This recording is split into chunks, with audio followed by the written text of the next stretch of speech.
So earlier this week, we relayed you the details of this alleged bullying scandal on the set of Stranger Things Season 5 that was reported in the Daily Mail. And there actually weren't that many details. It was basically alleged that David Harbour was guilty of bullying and harassing his co-star Millie Bobby Brown, which led to her reporting him. They led an internal investigation into his behavior at Netflix, and it was pages and pages of accusations of his wrongdoing, but we don't know any of the specifics. And now we see these new videos coming. Oh my gosh, my ears are going to bleed. Yeah, the eardrums just popped on that one. We see these new videos from the premiere of Stranger Things Season 5 where Millie Bobby Brown and David Harbour look like BFFs, and no one knows what to make of it. It's a bit too forced. Here's a video of the first one. There's a lot of pushing and pulling, a lot of jostling around. I don't know what to make of all that. Are the motions just too like? Am I just reading into it too much, like all of these YouTube body language experts? David, give me a big hug. I mean, like, people's interactions look weird when you actually stare at them for too long. But then this other video is of them taking photos on the red carpet, and David Harbour looks like he is in this pop bass video. Brett, he looks like he's like cracking jokes with her, but we can't, you know, hear what they're saying, obviously. And then she's like laughing. So she's like laughing from the belly, like belly laughing at everything he's saying. And I'm like, is this real? Like, is this how you guys actually interact? Do you know what? You know what's kind of the opposite of, like, you can usually tell, like, when people on podcasts are like laughing because it's a matter of course for the show, as opposed to like something they would like. It's maybe they thought it was funny, but it's a more performative laugh than it would be if it was just in person. Off camera, you mean? Yes. Well, sure. Yeah, like it's like normally it would be a chuckle. Instead, it's just a little bit more of a regular laugh. This is a belly laugh where perhaps more, you could make the argument that there's already a sense of unease because you're in front of a bunch of people taking photos of you, so you're going to react a little bit differently than you would if you were just in private. Not so much for actors. Well, that's what I'm saying. They're very good at their job, so she's belly laughing because she needs to belly laugh.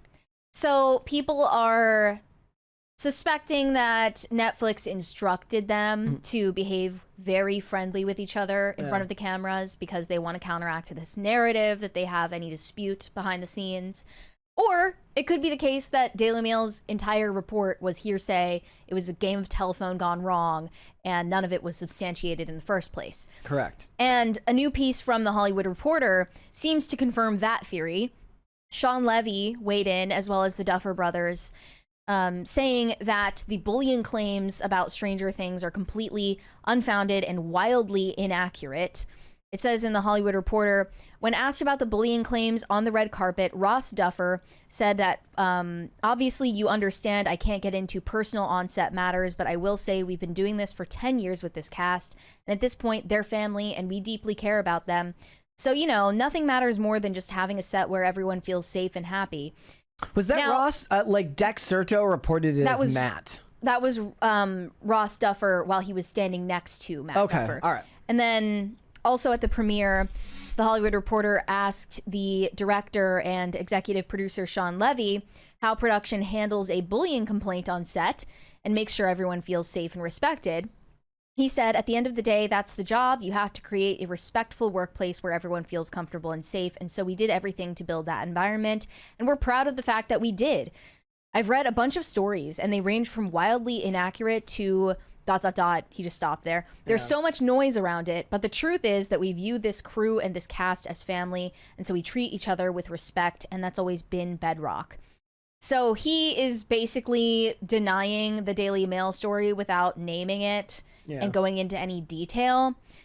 Millie Bobby Brown also did an interview on the red carpet that I wanted to show where she was talking about her relationship with David Harbour, who obviously plays this like father figure to her character on screen. I wanted to show that as well. Wait, can you resend it? I might be. Here. I might be missing one here. Yeah, oh, yes. I'm sorry. Here we go.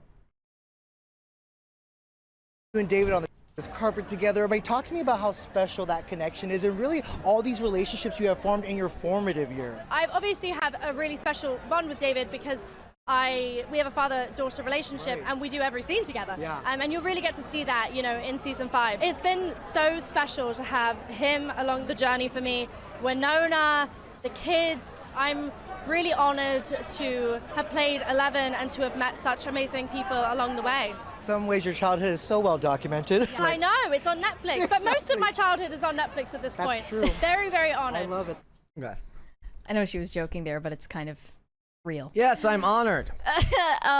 So I find it easy to believe that the Daily Mail story was unsubstantiated, but I also find it easy to believe that it had at least some shade of truth and that Netflix was, circling the wagons to try to counteract the narrative for the premiere because it's such a delicate moment. Well, yeah, and what was it? We saw some headlines the other day that said that he wasn't going to be on the press tour, but he's there for this event at the very least. That clearly didn't come to pass. That doesn't count as like going on the press junket, traveling for interviews. He's also, it's 100% believable because he's a busy dude. Like he's a busy, maybe the idea is like they have to have at least one of the bigger name stars at each event. Maybe you can't always get him, but you have to at least have Winona Ryder for one of them. You can't have them all the time.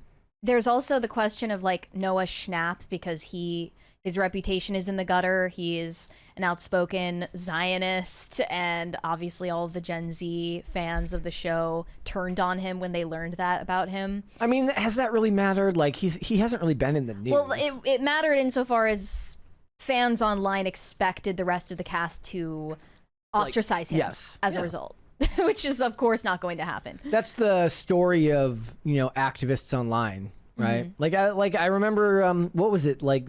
Zachary Levi said, he's like, I'm on good terms with everyone from Chuck.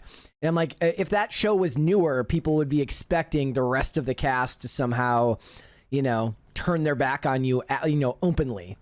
I half expected to ask Zachary Levi about what it was like to work with Rachel Zegler, but then I thought better of it. No, that would be kind of unprofessional to he ask, probably doesn't have a bad word to say about it. No, that's true. I think that in all reality, he probably had nothing but positive interactions with her and has nothing negative to say on a personal level, only about her views. Even then, that's politics. But for him, he's probably like, look, I'm an actor too. I don't want to be the dude who's like, I go out there and do my job and then everybody tears me down. Because he's getting the same thing that she's getting just from the other side of the aisle. And I'm certain that if he ever did take shots at her, she would come back 10 times harder. Because that's just the type of person that she is. Yeah. It was like when she would take the opportunity to throw him under the bus if given the chance. We talked about her at one of these women's conferences where they mentioned other people in Shazam, but they only mentioned women. And I made the point, I said, since it's a women's conference, because there's always a women's conference, it makes sense to only mention Lucy Liu and was it Helen Mirren or whoever the other one was in that movie. I don't remember. It wouldn't make sense to necessarily mention Zachary Levi because the focus of the conference was women. Mm-hmm. But you could 100% believe her saying something like that with shade.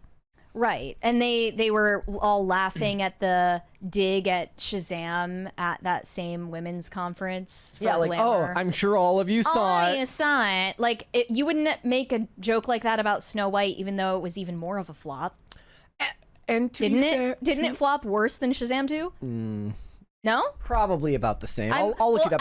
I'm sure in absolute numbers more people bought tickets to Snow White than Shazam 2, but I bet that Snow White lost more money for the studio than Shazam 2 lost. I'm gonna look it up. Depends on the budget, I guess, for each one. Yeah. But. Let's move on. I'm just saying this is another scenario where you don't trust the media, but you also don't trust the stars. Thanks for watching. Listen to full episodes of Pop Culture Crisis on Spotify. Keep up with us on social media and make sure you subscribe and ring that bell so you never miss the show. Bye, guys.